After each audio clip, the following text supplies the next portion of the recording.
Bilang isang abogado rin na attorney, ano po ang masasabi ninyo dito po sa power struggle ngayon sa Senado? Last week merong reorganization po. Ito po ba sa tingin nyo ay naayon sa panuntunan ng ating konstitusyon?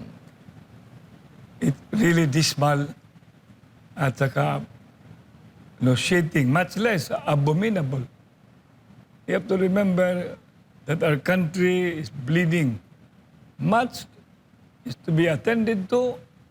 Now, the focus is what is happening in the Senate. Masagwa. Saka nakakasuka. So I wish we just have to pray harder, harder, harder, and work harder, harder, harder. Matapos na sana to so that we will all be liberated, especially by June 12. I wish, panawagan ko lang ito, MJ at saka Admar, na let's bring our heart of being freedom lovers. Maghang tayo ng mga isa-isa, Philippine flag. Kung hindi kailangan ng cloth, kahit papel or whatsoever. Everywhere, nooks and cranny, just to bring our message that we want peace, we want independence. Especially, we want independence itong nangyayari sa Senado. Tsaka we need to have sobriety to reign. Hindi yung nag-aaway-away, hindi mo na maintindihan. I do not, you know pretty well that I am with the Duterte. And I will always be standing, especially with Speaker Alan Cayetano and the group of Alan Cayetano. And I am going to be very outspoken about it. Apo, attorney, dito po sa mga kaganapan ngayon, ano po ang nakikita nyo po sa, kumbaga sumasalamin ito sa lalo na sa pamumuno po. Ito ba ay makikita ba natin dito na merong kapalpakan, kakulangan sa governance o pwede bang i-invoke na hindi, separate kasi ang executive sa legislative, sa judiciary, kaya pabayaan natin sila. Ano pong masasabi niyo rito? Sa totoo, being a lawyer, talagang there is such a thing as separation of power. Kagaya lang yan the church and the government. But in reality, ang separation dyan, napaka-thin lang yan eh. Because no matter how you would look at it, put it all together, executive, legislative, and judiciary. They are interconnected. And they may be interdependent from each other, but for all intent and purposes, we cannot become a nation without all these institutions collaborating, coordinating, cooperating, and standing for what is good for the welfare of our own people. Kaya, sinasabi ko palagi, wag na natin separation dito, separation dan. Mabuti pa, gawin natin, bigyan natin lahat ng tao ng separation pay. Mas matutuwa pa yan sila. Of course, yung mga back wages, kagaya ko, gusto ko na matapos yung mga kaso ko, wala naman akong kasalanan. Para mag-claim ko na yung mga back wages ko, MJ. Saka kung mag-claim ko na yun, pabalik ako dito, lilibre ko kayo ng dinner or what not. Kaya, please, ayaw ko naman na sasabog yung mga ulo ba? Ulo ng judiciary, ulo ng Senate or Congress, at saka ulo ng Malacanang. Ang mangyayari dyan, wala ng ulo, lahat, ano mangyayari? Wala na tayong gobyerno. Opo.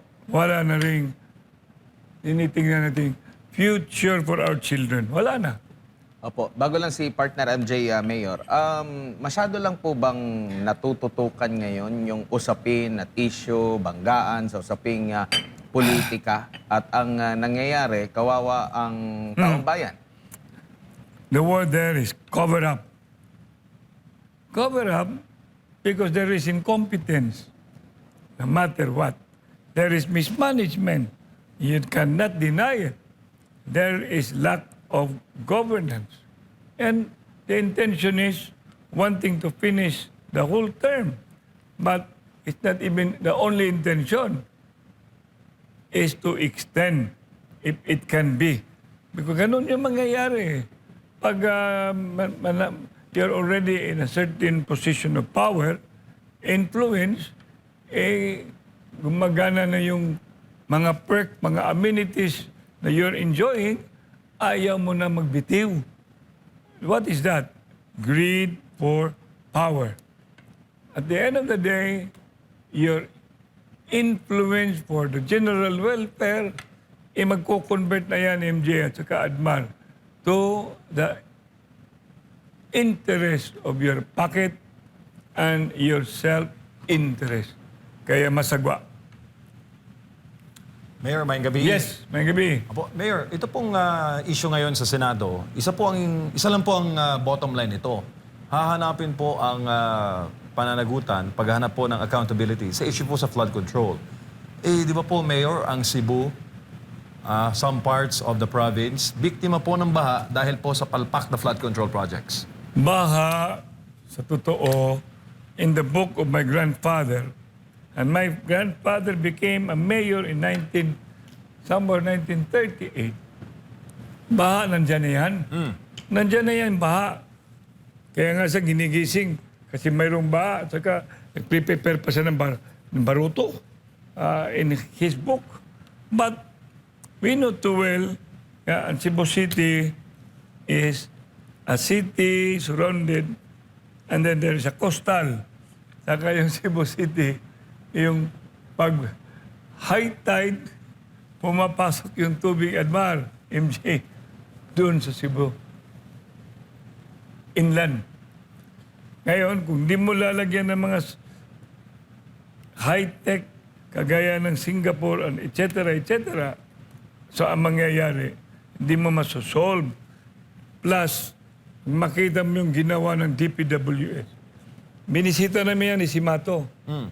One time, DNR secretary. Di ba, si Mato? Doon naman nagsabi ko, Seko, tingnan mo to. Ito yung flood mitigation nila, oh. Yung river namin, ganun kalapad, nagiging makitid. So, ano nangyayari? Mag-o-overflow.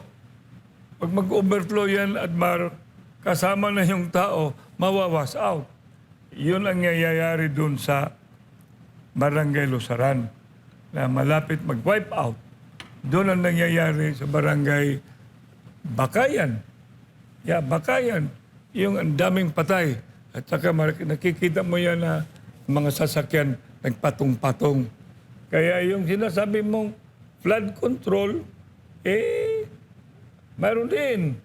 Hindi basta-basta lang yung sinasabi mong river banks na walang laman. puro simento, pero walang ano ba yun, yung bakal. Ampaw lang siya. Oh, ampaw talaga. At saka, minsan, ito yung original, is sinasapaw ba? May sapaw? Say English? Tinatapalan. Dinagdagan lang. Pagdating ng undescribable water flow, yung nagiging yung talagang grabe yung tubig, wash out yun. Collapse yun. Kaya yung mga flood, ewan ko, I wish, hindi kasama sa Bisgaya na ilan pa yung hindi pa na sinasabing matters about 150? Ano ba? 150 contractors? Mga ano daw? 150 public officials? Public officials. Wow! I pray na hindi sana aabot doon sa Cebu City. At saka hindi aabot sa province of Cebu. So, yung mga ganon, MJ, we are not spared. Cebu City, because we are a coastal city. Gaano kahalaga, Mayor, para po sa inyo, lalo pa sa mga taga Cebu, Cebu Province, Cebu City, na magkaroon po ng hustisya para po dito sa pagkamal ng pera ng bayan sa flood control anomaly? Nasa bilyones daw yan, Mayor, Ano po? Ano po? No? Bilyones yung involved sa kickbacks. Alam mo naman eh. Nag-deliver ng maleta, Mayor. Billions. At saka utang natin, trillions. Ang dami. It's a litany na nagiging irreversible. Kaya Sara has to ascend to put sanity to this malady as President of this Republic. Mayor, compare po natin ang last 2 years ni FPRD and itong remaining days or remaining months or remaining years ni President BBM. Noong 2020 to 2022, ang malaking hamon po ng Duterte government, Mayor, was the COVID-19 pandemic. Pero sa abot ng kanilang makakayo noon, kanilang ginampanan lang ang trabaho. In this last 2 years po ng Marcos Jr. government, anong assessment mo, Mayor? Pareho naman kami PRRD He was a COVID president and I was a COVID mayor. Mayor.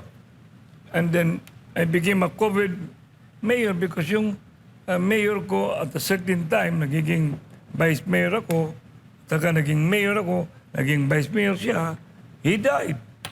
So, and he was already much of medically challenged, so I ended up really putting the compass with all the people, be it in a multisectoral, talagang tinatrabaho namin yan. Kagaya ni PRRD. Focus talaga kami doon. Kaya Cebu City, Admar, we are claiming to be one among the first to have been emancipated from the quagmire of the effect of COVID. Kaya iyon ang ginagawa ni PRRD, ginagawa ko rin yun as mayor of the city of Cebu. Pero ngayon, Mayor, mukhang hindi COVID ang kalaban, politika eh. At worst, Mayor, ang kalaban mo, kapwa mo Pilipino. Yung last 2 years ni FPRD, kalaban mo, virus eh. Kaya nga, it's just unfortunate. Kaya dasal, dasal, dasal. At saka gawa, gawa, gawa. Yan ang pinaka-importante. Hindi lang dasal, gawa. Ano ba yung gawa? Gagawa tayo ng hakbang para malalaman ng administration natin na enough is enough. Tapos na, tapos na. Eh kung di nyo kaya, andyan naman si Sara. Pag nag-ascend na si Sara, we will all have to help her. Help, and she needs all our help. Kaya yung hakbang natin, talagang i-prepare natin sarili natin. Pag si Sara na maging presidente, kailangan tulungan natin. Hindi yung we will become with crab mentality, ipapababa na naman natin si Sara. Eh, mali yun. Pero pumapasok nga po, Mayor, ang issue po ng perpetuation of powers. Kasi nga, sinabi po sa isang privilege speech ni Senator Amy Marcos na mukhang plano po nila mag-CONAS, Constitutional Assembly, no election scenario sa 2028, sila na naman po after po yung scheduled elections sa susunod na 2 taon. Anong masasabi mo doon, Mayor, bilang abogado? Hindi papayag, especially nagdasal yan. I wish continuously nagdasal si Pastor Kibuloy. Sigurado kung, Pastor, nandiyan ka, namusta ko sa iyo, pagdadasal mo, please. We had that problem before, 20 years. We have that problem before. People are just thinking for themselves. And they're not thinking about the welfare of the Filipino people. And especially the future of our children. Wow! Term extension, we call it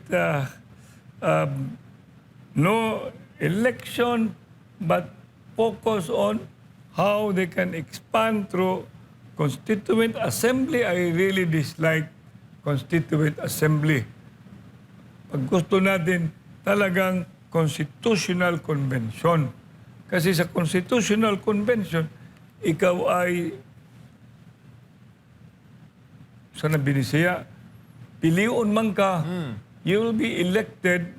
Ang huwag kayong pipili ng constitutional delegate na hindi nga alam ano yung konstitusyon.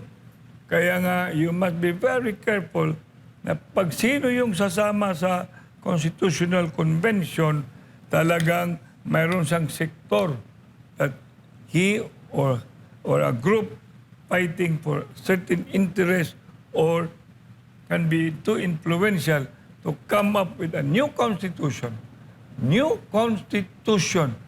that responds to the multi-sectoral need. Kasi itong 1987 Constitution natin, after my brother ng papa ko, Napoleon Rama, he used to be in 1973, majority floor leader. Pagdating ng 1987, he became the Vice President for the Visayas. Para sa akin ba, Vice President for the Visayas. Itong 1987, I was told that the 1987 is a compromise constitution. Alam mo ba? Compromise. Tingnan mo, sino nakapasok dyan sa 1987 Constitution? Hanggang ngayon, nag-expand na. Ang dami na. Ano ba ibig sabihin? Dami na. Kaya may party list. Hanggang ang party list, hindi mo na maintindihan. Nagiging party list. Ano ba yan? Lista ng party? Or party ng lista? Or what? So kaya, I wish, no? MJ and Admar, pagdadasal natin ating bayan, please, enough na yung mga utak ng constitutional or assembly or extension. Wow, masagwa. Opo, at saka lalo na Mayor ngayon, kung babasahin po ang comment section sa ating mga kabayan, hustisya po ka nalang hinahanap. Hustisya talaga sa flood control eh. Of course. Talagang number one. Lalo na Mayor, tag-ulan na ngayon. Dapat. Yung sa Cebu nga, Mananga, nakita mo doon, sus Marisep. Yung isang malapad na river, nilagyan ng mitigation ng DPWH. Nag-giveaway yung... Kasi ang malapad na river, binabakitid mo, nakatag-uwan na lang. Diba? Rainy season is just within our midst. So, please, maglinis tayo from the household. Mayor ako, meron akong every quarter clean up drive. Every quarter yan. Pangalawa, mismo sa barangay, you institute clean up, especially the riverbank, yung sarili mong bahay. Take care of your own garbage. Kasi pag hindi mo tinake yung garbage, Admar, alam mo mangyari, pupunta yan sa bahay nyo ang garbage. Kasama ng tubig. Kukunin yung lahat. We do not wish na ang kasama tao na. Mayor, bago lang si partner Admar ulit, nakikita kasi ng ating mga kababayan na kung hindi rin magtagumpay itong pagsusulong nila ng CONAS, Constitutional Assembly, naunang PI, People's Initiative, naunang kinontra yun ng makararami mayor. Kami ni Digong, we were against it. Talagang sinusulong nila doon. Kaya nga nag-umpisa yung oppression ko. Because I stood. Ako lang isang elected mayor. Inisyuhan ko sila ng rally permit. Because I was not in favor of PI. People's Initiative. Mabuti na lang PI. Pero alam mo naman, pag si Digong magsasalita ng PI, Iba naman yun. iba naman yun. But anyhow, ayaw ko yun. Ayaw ko yun. Because mayroon pang, huwag yung People's Initiative kasi I do not want to demean our constituents. But let's go back to the very effective long time, 1935 pa, hanggang umabot, pumasok yung martial law, pumasok naman si Cory. Kaya mayroong Constitutional Convention. Yun ang pinaka-importante. Wag yung People's Initiative, my God, ang mangyayari dyan pocket initiative. Uy. Yeah, because ang ginagawa mo, pinapirma yung mga tao. Isa yung kamay nila, wala noon. Para during the martial law. Kumain na ba kayo? Hindi pa. Sinong gusto kakain? Ganon. Tapos, they have already voted. And then the finding of the Supreme Court, the word is acquiescence. So that's precisely the reason why we knew that yesterday the Constitution was being ratified. And that's why it became the 1972 Constitution. Opo. Mayor, let's test your wisdom, no? Kasi nakikita rin ang possibility ng martial law, Rev Gov. Anong tingin mo doon, Mayor? Martial law. Martial law, tapos revolutionary government na sunod. Parang naulit nung kasaysayan ng tatay niya. Eh, alam mo, it's a defeatist move. Defeatist. Parang there is absence of conscience. Wala na. It's not only defeatist, sabihin natin, bankruptcy. It has reached a point that there is bankruptcy of solution. I-termine mo hanggang 2028. Hindi nga nakikita natin light at the end of the tunnel. So therefore, we must already be praying strongly so that Sara Duterte, and she should be ready and we should all be helping. Huwag na natin pag-iisipin pa yung extension, martial law, napaka-defeatist yan. Taong bayan, huwag naman.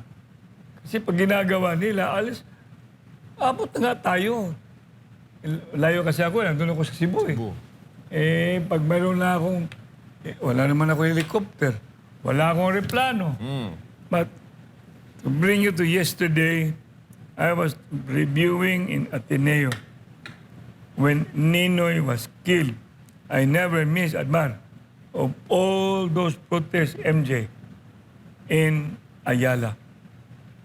I never missed all those burial and wake of Cory, Noynoy, and Ninoy. In other words, I always have my heart because I love God, I love my country, and I love my family. Mayor, Yes, sir. Dito naman po tayo sa usapin po ng satisfaction rating ng kasalukuyang Pangulo po natin. Sa kasaysayan po nating bansa, Mayor, talagang pag-upo pa lang ng presidente, mataas talaga yung satisfaction of rating, course. mataas yung Of grado. course. Normal At yan. pag alis niya, mababa. Parang na-break lang yata yung record during sa panahon ni former President Rodrigo Duterte Yes, na mas that's right. mataas pa kumpara doon sa kanyang pag-upo, no? Pero ngayon po, meron pang at least 2 taon bago ang next na election. Masyado bang napaaga na bagsak agad yung net satisfaction, negative 15 ang net satisfaction rating po ngayon ng Marcos? Alam mo, meron akong listahan doon sa Cebu, MJ. Ito, kawawa na naman, no? Yung earthquake sa Davao. Ilang earthquake na ba na pumapasok sa country natin? Okay. Now, aabot ng bagyo. Tapos, ang dami yung listahan eh. Yung hair follicle, listahan ng debt servicing natin, listahan ng inflation, unemployment, underemployment, listahan ng korupsyon. Wow! Paano yung maaakyat yung satisfaction rating when all of this litany is creating dissatisfaction? So do not be surprised that it will continue to be. Continue yan, hindi na yan mapipigilan. That's why I've always been maintaining that the ascension of Sara as president is unpredictable, predictable, and inevitable. Pero sa kabila po nito, Mayor, meron pa rin silang paliwanag, palusot, rason, bakit ganito yung naging grado ng kasalukuyan pong administrasyon. Kasi sa kasalukuyan naman daw, meron naman daw pong mga hakbang na ginagawa po ang administration. Sinabi pa nga na baka yung natanong daw hindi naabot ng tulong ng gobyerno. Kaya negative yung gradong ibinigay. Tingin niyo po ba itong hindi nagsisinungaling itong mga datos na ito at ito mismo yung nangyayari sa ground? Alam mo, anywhere I go, sasakay ako ng taxi dito. Pupunta ko anywhere in Cebu and then some municipalities by chance, whatsoever, is simple lang ang tanong ko eh. Marcos Duterte, hahanap ka ba? Alam mo, sila pa magsusupply sa'yo. Bago lang, mayroon ko ng kausap, no, taga, let's say, I'll just want to protect them. Couple, sabi pa sa akin, no, Mayor, ang dami namin. Puro Duterte kami. Hindi yan ordinaryo, ha? Public official. Puro Duterte sila, Sara. So, I don't want to be exaggerating, but that is the truth. That is the temperature of the ground. Hirap hanapin. Paano ba makasabi kang BBM? Paano mo masabing Marcos? Kung nakikita mo yung mga problemang hindi na solve, pag makikita mo yung nangyayari dyan sa Senado, pumapasok pa yung Malacanang, re-recognize yung, ano bang ascendancy ng Malacanang to recognize who should be the speaker. If there is an impasse about the speakership, if it is justiciable, then the court will resolve. If it is a political question, then the separation of power will set in. So it will now be resolved among them. But no other institution, especially Malacanang, to come in. Otherwise, ano mangyayari ang governance natin kung isang institution is being influenced by other institution? And we always have understood the meaning of separation of power. Congress has the plenary power to legislate. That is absolute power to make laws. Executive, once all these laws are already been approved, their power is to execute. And the judiciary is the body of the last resort. Bago ko lang binasa doon, no, sa kasong Abilino versus Cuenco, nandun meron yung statement doon, no? Yung Malacanang pala, inferior kaysa Congress. Gawa mo, ha? Tingnan mo. Sino bang gumagawa ng batas? Congress. Sino nag-i-execute? Ang executive. Ibig sabihin, sino bang nag-i-implement? Ibig sabihin, ayaw naman natin sabihin na follower or ano ba yung helper lang sila or pero ang power ng Congress talagang hindi mo basta-basta kasi profound yun. Very profound ang power ng Congress. Kaya nakita ko doon, no? First time ako nakikita, yung Malacanang or the executive has become much inferior than Congress. Opo, Mayor, nag-umpisa po na bumagsak yung kanyang net satisfaction rating ng kasalukuyang administrasyon. 2025 pa. January, nag-plus 9 na siya, single digit yon, no? Mula sa plus 19 at after nun, puro negative na yung net satisfaction rating. Nakikita niyo po ba na merong pagbabago sa galaw ng pamumuno? Or ano ba ang nakikita niyo po ba na dapat baguhin, lalo na sa polisiya po, kakayanin pa ba sa remaining? Kasi alam natin, mayroong terminong ginagamit, nagiging lame duck na kapag papatapos at papatapos ng termino o papalapit na ang susunod na presidential election, attorney. Alam mo, Admar, MJ, the only thing that they ought to be bringing to all and sundry is apology.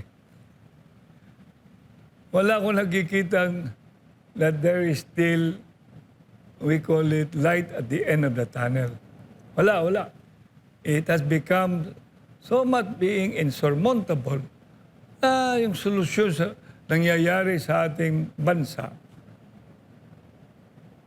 talagang change. We've got to have a change of leadership. Pero hindi rin guarantee yan pag hindi natin tulungan yung leadership. Saka at least yung sinasabi mo, will there be anong mangyayari? Meron ba tayo maraming pera ba tayo? Maraming pera ba tayo? Sa maleta. Eh, saan yung maleta? Pwede ba natin isa-isahin yung how many people do we have now? 115 million? Opo. Alam mo, MJ, pag sinasabi mong, will there be positive diyan? Wala. Wala. Talagang wala. Eh, hindi mo pa mapipigilan yung calamity. Paano mo mapipigilan yun? Mapipigilan mo yung earthquake. Aabot na ng 8, sus marisip. Kaya, palagi ko sinasabi yan, we must shift. Ang shifting natin ngayon is, we must strongly pray. Kaya, Pastor, Apollo Kibuloy, help us pray. Lahat na believers, we must enhance our faith. And we cannot just be enhancing our faith. We must couple it with action. Ay ano yung action? Action from the household, then to the sitio, to the barangay, at tulong-tulungan tayo. Lahat.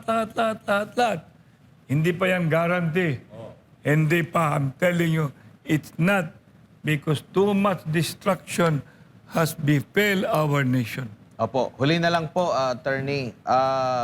Tingin niyo po ba may bigat pa kung meron siyang i-endorso sa 2028? Sino? Ang kasalukuyan po nating presidente. Aabot pa sila ng 2028. Yun ang question. I mean, if they're thinking na aabot pa sila ng 2028, ito nangyayari sa Congress, my God, House of Representatives, itong nangyayari sa Senado, wow! Tapos, yun, nakikialam pa ang Malacanang sino magiging Senate President, i-recognize or whatsoever. Nabasa ko yung Abilino Cuenco. Nabasa ko yun eh. Inasa ko bago ako pumunta dito. Kaya, ewan ko, magdasal tayo na wala ng earthquake, wala ng typhoon, wala ng malady na darating. Opo. Kasi kung hindi natin mai-stop yan, what is to be expected in the future? We do not have the money. Do we have the money? Nasa mga korap po.